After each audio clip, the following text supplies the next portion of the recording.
안녕하세요. 백세의 건강 골든룰 저자 구현웅입니다. 오늘 말씀드릴 거는 이제 그 건강 골든룰 중에 먹는 거에 대한 얘기입니다. 먹는 거. 누차 말씀드리지만 우리 몸은 60조에서 70조 개의 세포들로 이루어져 있기 때문에 우선 세포가 건강하면 건강하다고 누차 말씀드렸잖아요. 마찬가지로 이제 세포를 중심으로 저희가 이 먹는 거를 설명할 겁니다. 근데 이제 세포의 제일 중요한 기관을 들어라 그러면 그게 세포막, 그 다음에 미토콘드리아. 제가 운동 시간에도 미토콘드리아 말씀드렸잖아요. 그 다음에 핵. 이게 이제 이 3대 그 세포 기관인데 이 3대 세포 기관에 좋은 것들을 먹는 게 중요한 거예요. 세포를 위한 음식을 먹어라 하는 거죠. 내 입맛에 맞는 것도 중요하지만 세포에 좋은 음식들을 먹어줘야 세포가 건강하고 그 세포가 건강해야 우리 몸이 건강하죠. 근데 그 세포는 어디서부터 시작했을까요? 그 세포는 요 사진이 뭔지 아세요? 그쵸? 응, 맞았어요. 요게 난자고 요게 정자가 난자에 수정된 순간을 묘사한 겁니다. 그래서 요게 지금 난자에 정자에 머리가 들어가고 요 꼬리를 떼어내요. 그럼 이제 하나의 수정란이 된 거잖아요. 세포 한 개예요. 여러분은 그런 세포 하나로부터, 여러분도 그렇고 나도 그렇고 그 세포 하나로부터 분화돼서 60조 내지 70조 개의 한 덩어리 사람으로 바뀐 거죠. 그죠? 그래서 우리는 하나에서 하나가 된 겁니다. 그 다음에 세포가 좋아하는 또 세포 중심, 우리가 5대 영양소를 그냥 뭐 탄수화물, 지방, 단백질, 그 다음에 뭐 비타민, 미네랄, 뭐 이거를 골고루 먹어야 됩니다. 이건 너무나도 잘하는 거예요. 근데 하지만 우리 사람은 체질이라는 게 있는 거 여러분 아세요? 네. 어떤 체질이 있어요? 사상 체질? 네, 그럴 줄 알았어요. 한의학에서 얘기하는 사상 체질, 굉장히 훌륭한 체질의 분류법입니다. 근데 하지만 약간 의문부호가 있어요. 그게 제 후배나 제 동료 한의사들한테 제 몸을 이렇게 야, 내 체질이 뭔지 좀 알아맞혀서 그러니까 알려줄래? 그러면 네 사람 다 틀려요. 왜냐하면 한의학에서 얘기하는 체질은 사변적인 것이 많이 들어가 있습니다. 예전에 동양에서 그 어떤 경험에 의해서 또 동양 철학적인 그런 백그라운드를 가지고 우리가 체질을 분리했기 때문에 사변적인 게 많아서 기준이 조금만 달라져도 사람에 따라서 분류가 달라집니다. 근데 서양의학에서는 체질이라는 게 없었어요. 2000년대까지도 없고 지금도 체질을 인정하지 않는 의사 선생님들이 많습니다. 근데 최근의 연구 결과에 의하면 체질은 존재합니다. 근데 몇 가지가 존재할까요? 지금 알려진 것만으로도 200만 가지가 넘어요. 왜냐하면 우리 몸 안에 효소를 만들어내는 유전자들이 있는데요. 그 유전자가 사람마다 조금씩 하자가 있어요. 그게 스닙이라고 하는 그러한 유전자의 조합들이 있는데 그게 지금 발견된 게 한 200만 개 정도 됩니다. 그래서 체질을 따지면 200만 개가 있다. 그러면 그건 뭐예요? 그럼 다 다르다는 얘기잖아요. 근데 옛날에는 그 체질을 구분할 수 없었어요. 근데 이제는 유전자를 검사해서요. 그걸 구분할 수 있습니다. 3년 전까지만 해도 우리가 유전자의 전체 시퀀싱을 다 읽으려고 그러면 한 1억 5천만 원 들었습니다. 그러면 제가 얘기하는 4E에 안 들어가죠? 비싸잖아요. 근데 지금은 한 30만 원에서 40만 원 정도만 들이면 내가 5대 암에 걸릴 수 있는 확률이 얼마인지 그런 걸 알아낼 수 있을 정도로 값이 떨어졌습니다. 그래서 그러한 첨단의 검사를 통해서 우리는 각자의 생화학적 개성이라는 걸 알 수 있어요. 그래서 체질이라고 하는 것은 다른 말이 아니라 우리 몸은 생화학적 공장이거든요. 1초에 10만 번의 생화학적 반응을 하는데 그러한 생화학적 반응을 각자가 얼마만큼 다르게 하느냐를 이제는 과학적으로 규명해내는 시절이 온 거예요. 그래서 그걸 생화학적 개성이라고 그래요. 우리가 얼굴 생긴 것도 다르고 성격도 다르고 말투도 다르고 옷 입는 것도 다르고 다 다르잖아요. 마찬가지로 우리 몸에 돌아가는 생화학적 반응들도 다 다른 겁니다. 그걸 우리가 생화학적 개성이라고 그러고 그걸 현대의학적으로 생화학적 개성이라고 얘기하지만 과거의 개념으로 얘기하면 체질이라는 거예요. 그래서 먹는 것도 그 생화학적 개성에 따라서 달리 먹어야 됩니다. 그렇기 때문에 옛날처럼 그냥 무조건 골고루 먹어라. 골고루 먹으면 다 좋다. 그것도 이제는 과거의 말이 된 겁니다.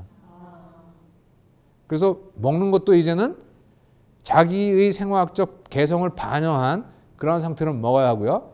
특히 그 중에서도 이제 세포막, 그 다음에 미토콘드리아, 핵 이런 부분들이 어떤 거를 먹었을 때 좋고 어떤 거를 먹었을 때 나쁘고 그것이 어떻게 우리가 유전자적인 조절에 의해서 우리 몸을 좋게도 반응하게 하고 나쁘게도 반응하게 하느냐를 결정한다는 거죠. 여러분 이해돼요?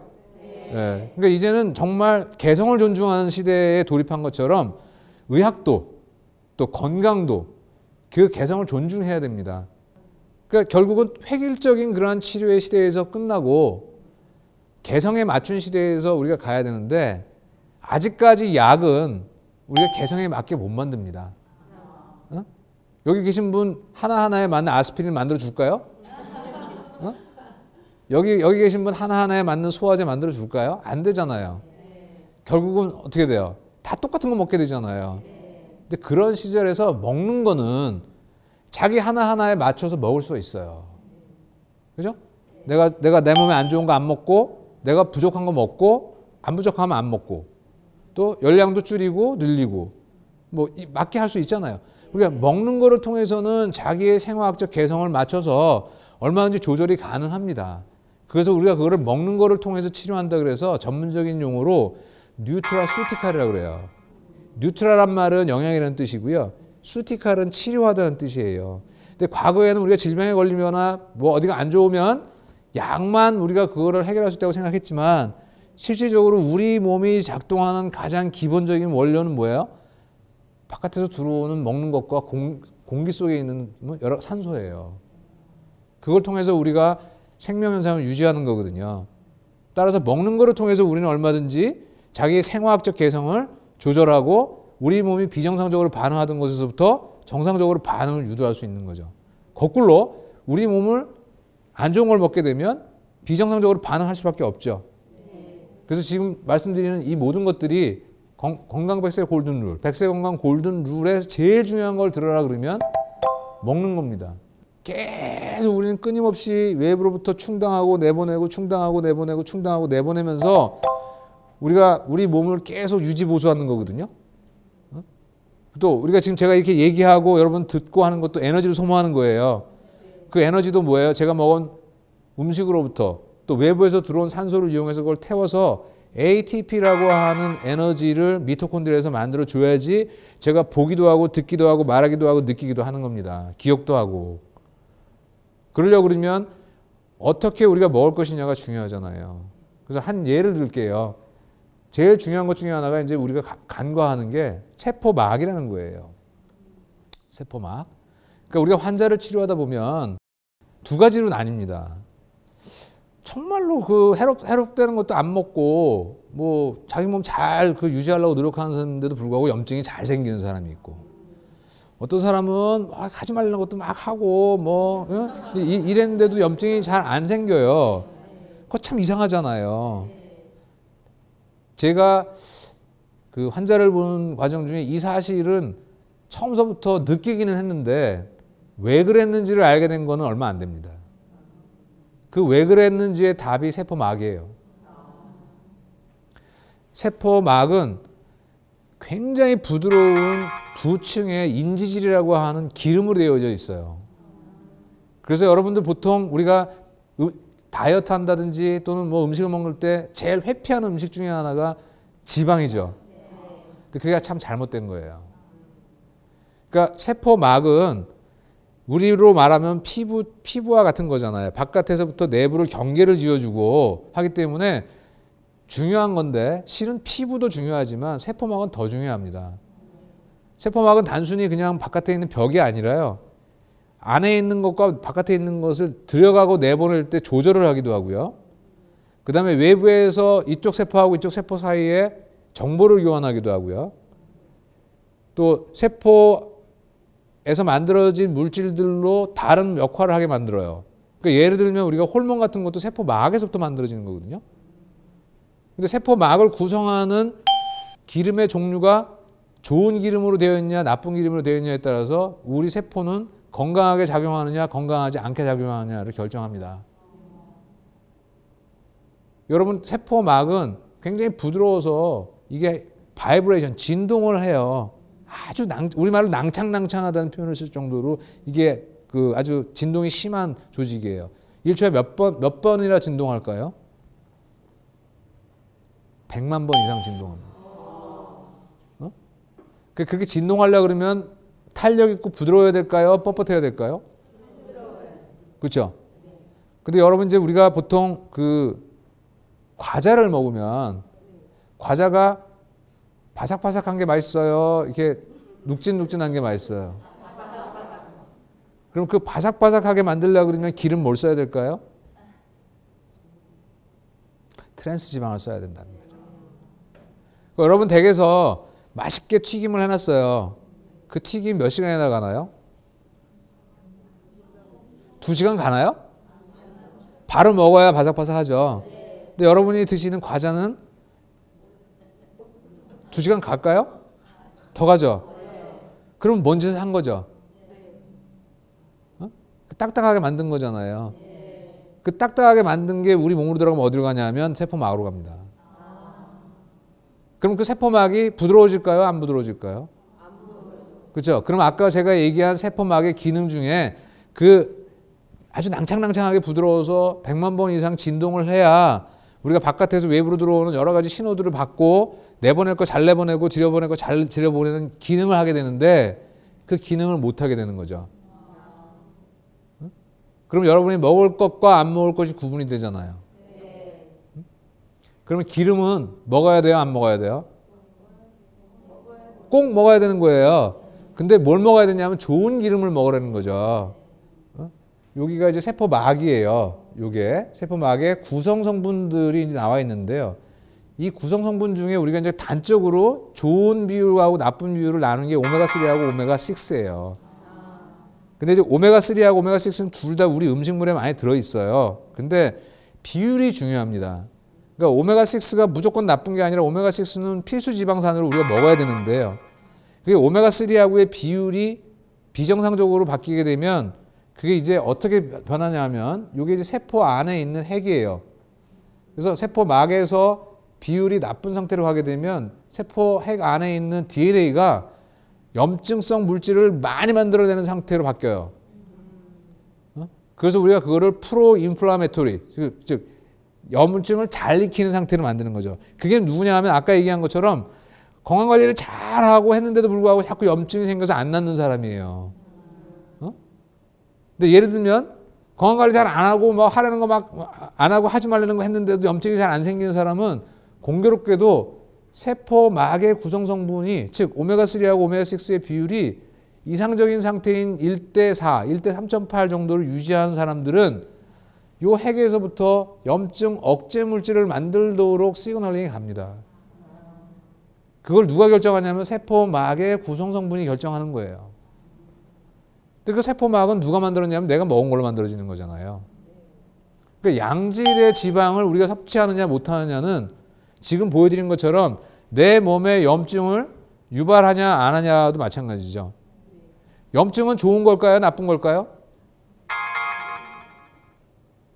염증은 우리 몸에 필수적인 거예요. 염증은 우리 몸을 보호하기 위해서 만들어진 방어기전입니다. 근데 이게 과해지면 우리 몸을 괴롭히는 거죠. 그러니까 염증이 없으면 회복도 안 돼요. 상처가 안 아물어요. 재생도 안 돼요. 그러니까 염증은 필요한 거예요. 필요한 것만큼만. 근데 과잉으로 염증이 생기면 그때는 거꾸로 우리 조직을 파괴하고 통증을 유발시키고 복잡한 문제들을 만들잖아요. 만성 염증이 결국은 암이 되는 거거든요. 그러니까 우리 몸이 제일 싫어하는 거는 뭐냐면 지속적이고 반복적인 자극을 계속 주는 거예요. 지속적이고 반복적인 자극을 계속 주면 결국은 그 우리 몸이 못 견디고 뭘 바뀌어요. 그 바뀌는 대표 주자가 암이에요. 그래서 염증이 예를 들어서 과도하게 안 가게 만들려고 그러면 요 세포막의 구성 성분을 이상적으로 만드는 것도 아주 중요한 역할을 하는 겁니다. 그렇기 때문에 우리가 염증을 조절하는 데 있어서 중요한 역할을 하는 것은 실제로 지방이 아주 중요한 역할을 하는 거예요. 그래서 우리가 보통 소염제를 먹는 것도 중요하지만 거꾸로 오메가3와 오메가6의 비율을 맞춰주는 것이 천연 소염제를 먹는 거하고 똑같은 겁니다. 오히려 안전한 거죠. 우리가 먹는 소염제는 결국은 나중에 부작용을 일으킵니다.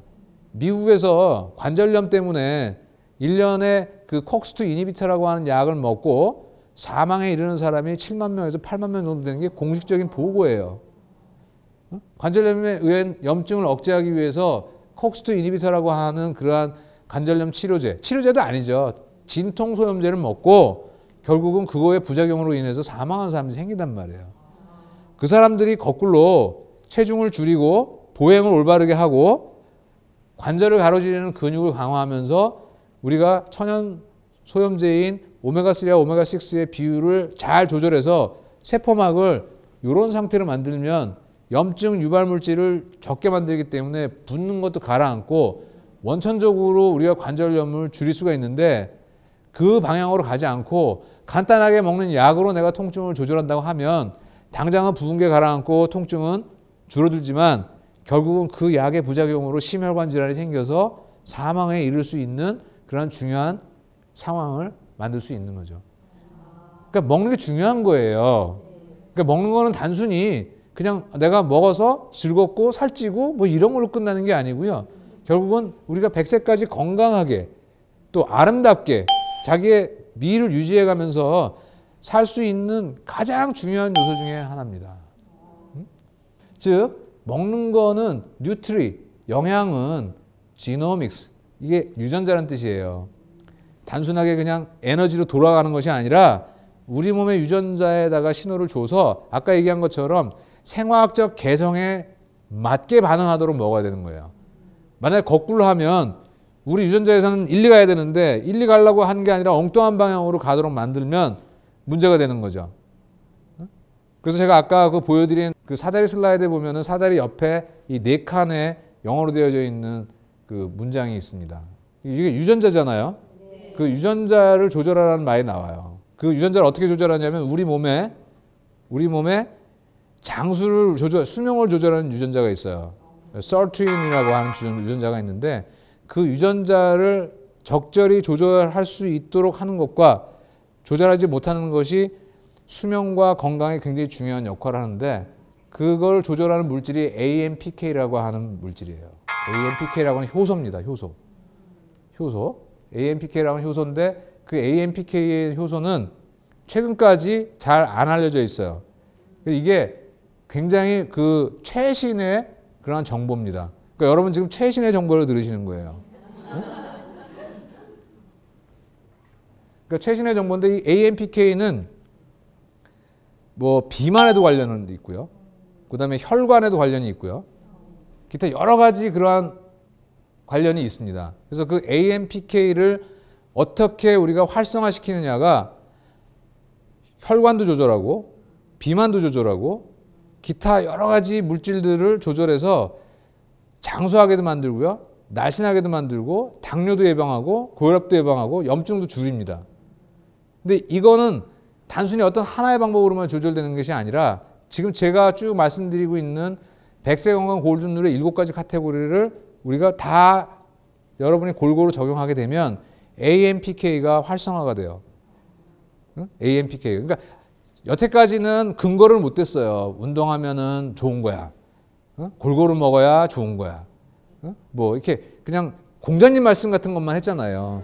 근데 그런 말씀은 하도 많이 들었기 때문에 사람들한테 그렇게 와서 어필이 되지 않습니다. 근거를 대줘야 되는데 이제는 IT도 발달하고 기타 여러 가지 과학이 발달해서 유전자나 분자 수준에까지 들어갔기 때문에 저렇게 AMPK와 같은 물질들 또는 효소들이 어떻게 작용하는지를 우리가 구분해낸 거죠. 그래서 실은 동양에서 저 AMPK를 액티베이션 시키는 물질들을 과거부터 썼어요. 약초로. 근데 동양 사람들, 동양에 있는 한의사들은 써봤더니 좋더라라고 얘기한 거고요. 지금 그 서양에서는 어떻게 했냐면 그 AMPK가 작동되는데 그 약초가 굉장히 중요한 역할을 하는 것을 찾아냈습니다. 그래서 그거를 캡슐로 추출을 했어요. 그 AMPK 액티베이터라고 하는 거를 캡슐로 추출을 해서 그걸 먹으면 AMPK가 활성화가 되고 그 활성화된 AMPK가 아까 얘기한 생화학적 개성에 맞게 어떤 사람에게는 비만에 작용을 하고 어떤 사람에게는 뭐예요? 심혈관 질환에 작용하게 하고 어떤 사람에게는 장수 유전자를 우리가 액티베이션 시키고 활성화시키고 이런 역할을 하게 되는 거죠. 또 하나 그 두 가지 성분이 들었는데 하나는 교교람이라고 하는 아주 그 어려운 그런 약초가 하나 있어요. 그 다음에 또 하나는 로즈힙이라고 하는 허브가 있습니다.